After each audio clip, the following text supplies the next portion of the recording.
Hi everyone, Aiden here with etrailer.com, and today we're going to be taking a look at the Yakima HighRoad roof-mounted bike rack here on our 2020 Toyota RAV4. Now, a roof-mounted bike rack is going to be a way to haul your bike on your roof. As opposed to a hitch-mounted bike rack, there are some advantages to that. You can leave your hitch open for other accessories, so whether you're going on a trip with your family, you want to have a cargo carrier out there for extra space, or maybe you're towing a small trailer, you want to have that space open but still haul your bike. You can do that with a roof-mounted bike carrier. Now, there are some also downsides to it, is the added height to your vehicle and the fact that you have to load a bike up over your head, and it can be a little bit awkward. So it just comes down to how you want to use your vehicle and what's going to work best for you. But this one I think is going to be a really solid pick for roof-mounted bike racks. It is a wheel mount, so it's going to hold your bike by the front tire, making it safe for our carbon frame bikes because we don't have any frame contact. And then also, you don't have to remove that front wheel for storage. They do make some versions of this that you have to remove that front tire and you mount it in the forks. So it just comes down to how you want to haul your bike. If you want to just keep it one piece, this is a good way to go. I'm going to go ahead and hop up there just to get a better look at what we've got going on.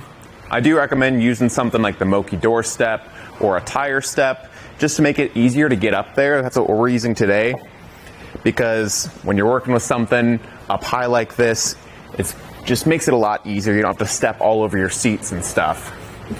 Now, we see here we've got these two arms that are holding our front tire in place, and then at the back we've got this wheel strap. This is adjustable along these tracks, so depending on your wheelbase, you can make this work for a lot of different bikes. You also have a 45-pound weight capacity with this, so even for your bigger mountain bikes, I think it's going to work out really well. I personally wouldn't want to max it out because, again, 45 pounds above your head on a RAV4 isn't going to be easy to load and unload, so it just comes down to your personal preference with that. There are some spots on the carrier. Right here we've got a loop for a cable lock that we can add. And we've got a couple different spots on the carrier, like right here on this latch, and at the back of the carrier where there's another cable lock. I'll hop down and kind of show that. That pops out and you can use it to lock up your bike more. So you can add lock cores to secure this, or you can just add your own cable lock right here, whatever works best for you. Let's go ahead and get this bike removed real quick. I'm going to go ahead and take off the wheel strap first. So on the other side, there's another one of these little levers. So I can just push that in and pull the strap out all the way there. And then I'll do the same thing right here, just to make sure that there isn't anything in my way right here. I want to make as clear of a path as I can when I'm unloading this. Now at this point, I'd recommend putting a hand on your bike. You want to make sure you have a good steady hold here. And we'll come to this knob here. If I twist that to the left, that's going to loosen this back arm right here. You can see if I twist it to the right, it kind of moves in. You see it kind of pushing on the tire there. That's what's going to press it into this front wheel hoop.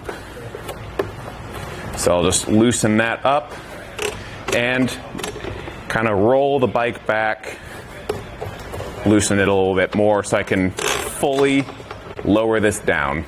Now that the bike is kind of free, I'm going to go ahead and grab it right there and very carefully step down.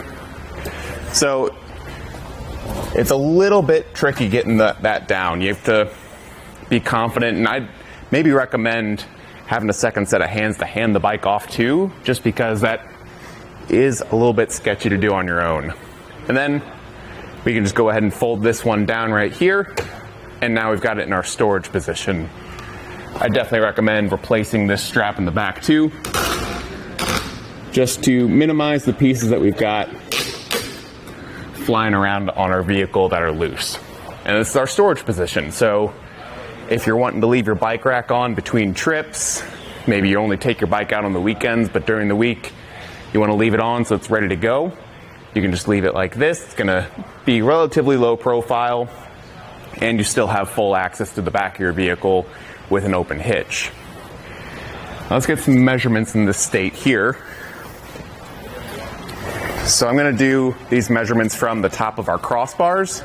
So if you have a slightly different roof rack that maybe sits different on your vehicle, you can measure from that point to see how far it's going to stick up in its folded position here. That's going to be right at 4 3/4 of an inch to this highest point right here. So I don't think you'll have any issues with garage clearance when it's in its folded state.